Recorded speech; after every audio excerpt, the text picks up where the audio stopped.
I was just relentlessly tormented by bullies. You don't have the best way to contextualize pain when you're a kid, but that show did it for me. I said from that point on, I was like, I want to do what that guy does. Literally why I became an actor. The nerds are taking over in a good way. And I feel like the things that, were once kind of shunned and viewed as like kind of lame as a kid, ironically now, like you're saying, those are like big properties that people all watch together, they care about. And I kind of wish I had grown up in this timeline, because I'm like, man, I got bullied endlessly for being a fan of Marvel and X-Men and Star Wars and everything. I'm like, why wasn't it cool back then, I stand by that choice, and I stand by the writers for pushing the content to that place, because, some folks have said, oh, it's so dark for a kid show. I don't think it's a kid show. I think it's an all ages show. And I mean, certainly the one that comes to mind, of course, I think is the one that has been on everyone's mind the last few weeks. The things that Apocalypse says to Xavier. I mean, I would make a horseman out of you were it not for the lack of spine, that's some cold stuff to say to someone. And there were times when I was reading these scripts out loud. Are we really they're gonna let us say this? And they're like, yeah. I'm like, I just assumed there was gonna be someone, whoa, this is too much, is it too dark?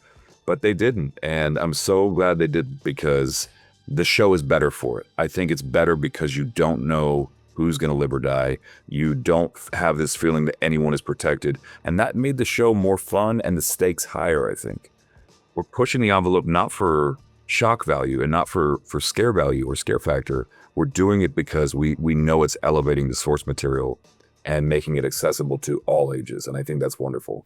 I do believe the X-Men's biggest foe, like Charles says earlier, is Apocalypse. I mean, he is just the evil incarnate, and he's not someone that's going to go away easily. So I think the way he's dealt with at the end of the season will prove, I don't want to say too much, of course, but yeah, I just feel like there's some bad things brewing under the surface. And I just love that we got to see, Gambit as a horseman in the script, Gampocalypse, which is such a cool, I hope they make an action figure for Gampocalypse, but I don't know what it is. I think probably because I watched the original show and it meant so much to me as a kid, but watching that finale of season 9 of this season, I was cheering and I was crying and I was laughing, and I knew it was going to happen.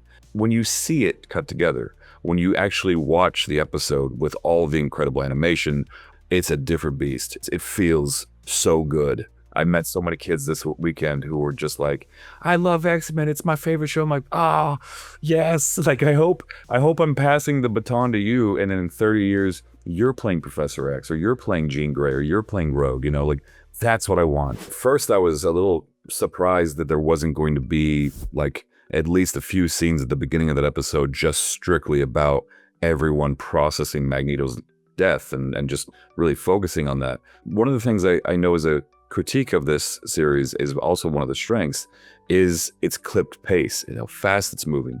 We're honoring people's intellect and saying, you can imagine some time has passed. We've all been dealing with Magneto's death, but on top of that, I think this is very on brand for Professor X. I really don't think he's one to sit in a corner sipping tea and feeling sorry for himself. I mean, he probably had a day or two like that, for sure. But I think after that initial shock, he very much gets back on the horse and says, I need to find a way through this trauma. He is going to re-traumatize himself as much as he possibly can to deal with it and get it out of his system, and to prepare himself and his students for the horrible threats that are to come. It's never lost on me. And I think the nice thing about this show is that everybody who works on it was either in the original series or more than likely was a fan of the original series. And there was an episode called Cold Vengeance that Wolverine was in, where he goes away to the Alaskan wilderness and Sabretooth follows him, and all mayhem breaks out. He lets out this really painful, guttural roar almost, and just says, there's no peace for me, not even here. And as a 12-year-old going through puberty, and I was getting bullied a lot, I had terrible acne, and I was very much into nerdy things, and I was just relentlessly tormented by bullies. And I think that episode, and specifically that line, really made me realize that there was someone out there who kind of understood that pain, and I felt like I really felt very affected by Cal's performance. And as a kid, I just said, wow, I guess other people are going through bad stuff too. You don't have the best way to contextualize pain when you're a kid, but that show did it for me. And I said from that point on, I was like, I want to do what that guy does.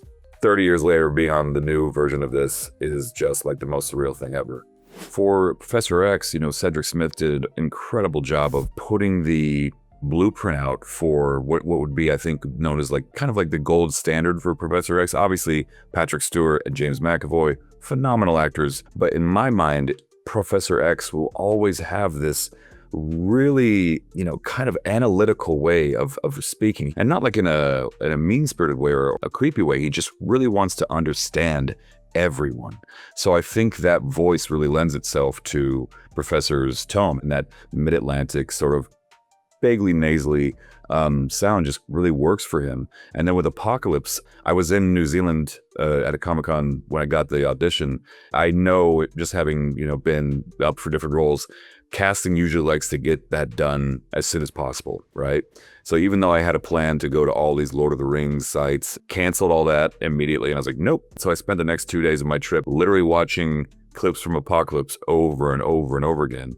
And what I realized was John Colicos, who originally played the role, who, by the way, was the first ever Klingon.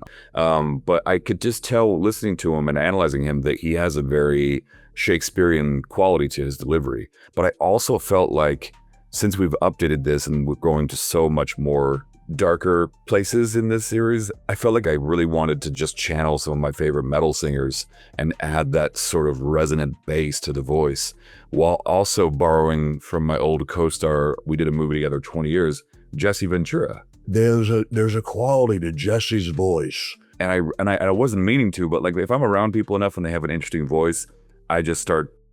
And that voice honestly was the one that I leaned into the most, while also trying to honor what John had done with the original role. I kind of mashed them together and then added like a metal singers. Usually it shakes down by episode, so they'll record one episode at a time. It's just better for workflow and honestly just getting into.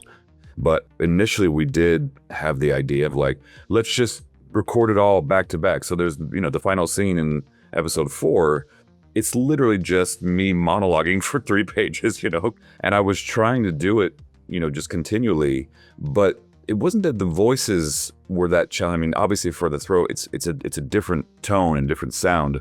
Professor X has this very mid-Atlantic professorial sound, of course, and Apocalypse has this bassy, psychotic calmness to him, but it just wasn't working right in my head. It's not that it didn't sound right necessarily. It was more just that I need to get into the energy of each character and stay there. And flipping back and forth like that was just not giving me, in my mind, the read that I wanted for those characters. Finally, afterward, we tried it a couple times, then I was like, this is not working. So we did all the Professor X lines and then all the Apocalypse lines, and I think that was the right workflow at the end of the day. I remember working on The Walking Dead, and Andrew Lincoln, just, there was a lot of buzz about, Emmy talk, and, we're getting all these viewers, we're getting, 50 million viewers a week. It was insane. I mean, we were one of the biggest shows in the world at that time. And Andy always just said, hey, that doesn't matter. We got to focus on the work. We got to make sure each episode is honest and compelling and tells the story. I really took a big cue from Andy, and from that moment onward, and I've never really been too concerned about that. I think if you start worrying about whether or not people like everything, it's going to affect the work, and not in a good way. Luckily, everybody who works in the show is massively passionate about it, so I feel super confident about this show moving forward. Like, it's gonna be fine. Obviously, we don't give enough credit to the original X-Men animated series. I believe that show and Blade, the original Blade, are specifically responsible for the strength and the excitement about the MCU. I don't think you would have the MCU without those two projects. I really don't. Those two projects got people in the mainstream excited about this world in a way. They're like, oh wait, Marvel Comics is actually really good? Wow, maybe I should dive into this. And, they don't get enough credit for what they did back in the 90s, See, sense of the correlation there. I'm just saying, yeah.